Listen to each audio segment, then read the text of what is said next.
Let me do a risk management masterclass right here.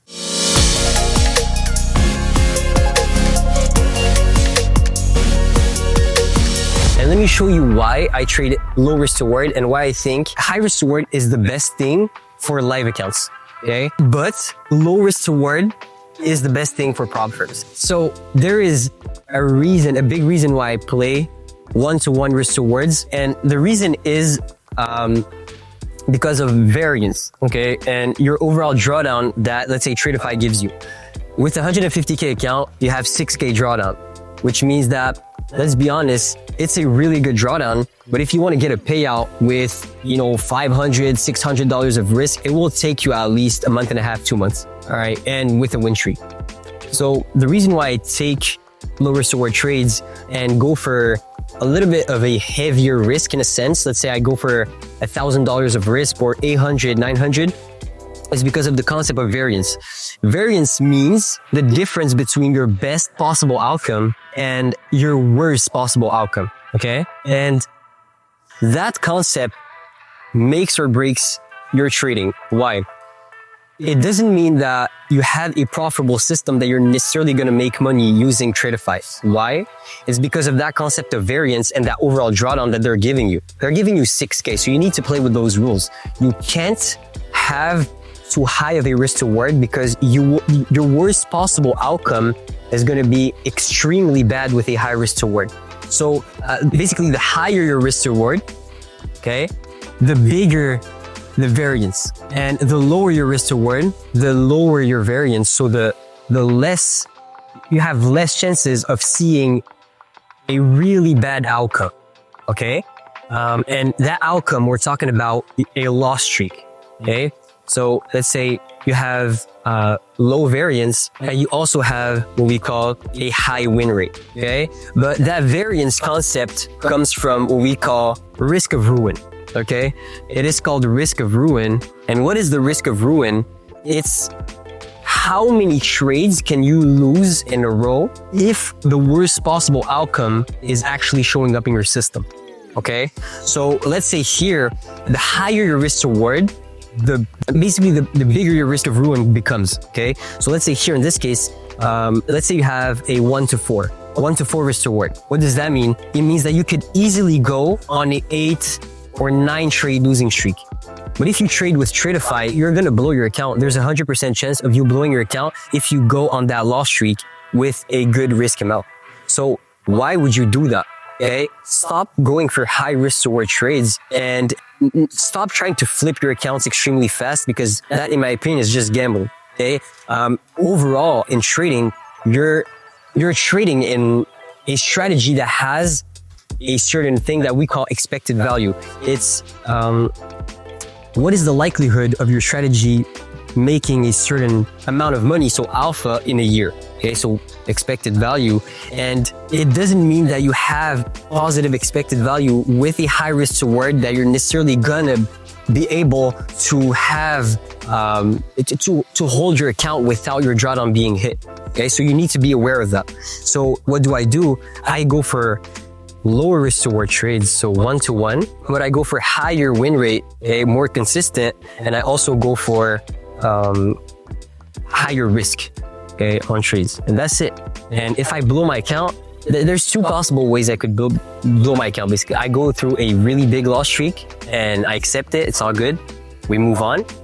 But I could also be doing I could do a psychology mistake. I could do, enter in a trade too early.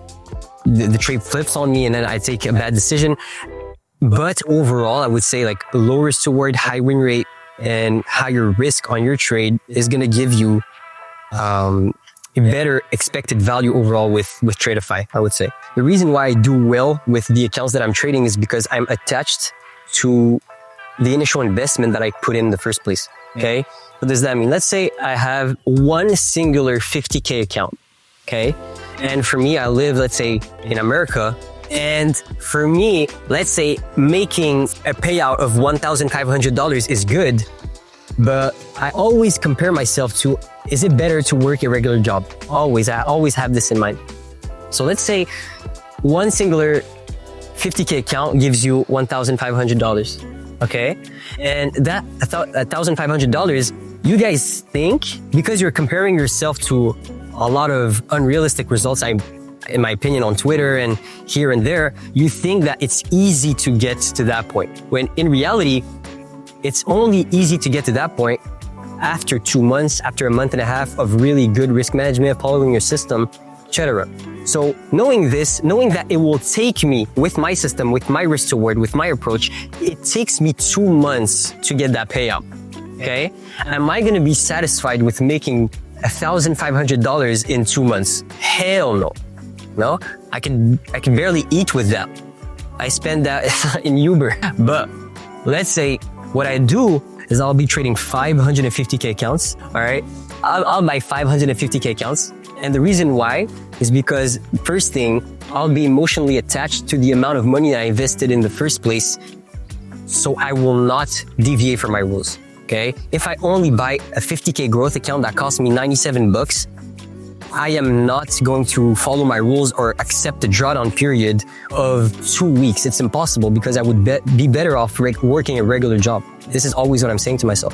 So I'm positioning myself in a way where I know the payout is going to take me 2 months, a month and a half to get, but I'm going to get it and I'm going to get a big amount of money. Okay. So 550Ks give you 3K per account, which is 15K US. If you have 5 accounts, which for me in Canadian is $21,400. You make that 4 times in a year, you're making more than 99.9% of people. Okay. So a lot of the psychology mistakes or psychology issues comes from the fact that one, you're not investing enough money to be attached to that account. So you don't care. As soon as you get into a drawdown streak, then you're like, fuck it, I'm just going to start a new one. I've been trading this account for 2 weeks, 3 weeks, and I still haven't seen any progress. So you're going to deviate from those rules. But if you were position yourself in a way where, yes, you invest a little bit more in the first place, but the payout you're getting is so much bigger, then even if it takes you 2 months, 2 months and a half, 3 months to get that payout, that 15K, it's still, you're 15K richer. 15K is not a small amount of money. Okay. And I think a lot of people are sold the dream to just buy a Lamborghini with trading, but just start slow, start small, start by paying your bills, start by, being consistent in the first place. Don't even talk about, living from trading in the first place. All right. It's unrealistic in the beginning. Start with small goals, then scale up. So imagine you take 550K accounts. You understand all that I said, the risk reward aspect, the strategy aspect, and what I said also about the number of accounts that you need to buy in the first place to be attached to those accounts and to not deviate from your rules. Then you're putting yourself in the best potential situation to win. So what I'll do, let's say when I have 550K accounts, I would go sometimes through like 1 or 2 weeks, either break-even streaks or like I lose $1,000 on the week. Okay, by risking $800, $900 per trade. So overall, you're not making money every single week. Okay, you're not gonna be making money every single week, every single month. But if you know you're getting a shit ton of money from that payout, then you are going to accept the drawdown. You are going to accept those losing days and just move on. But yeah, appreciate y'all. Much love, guys. And we'll catch you guys later. Peace out.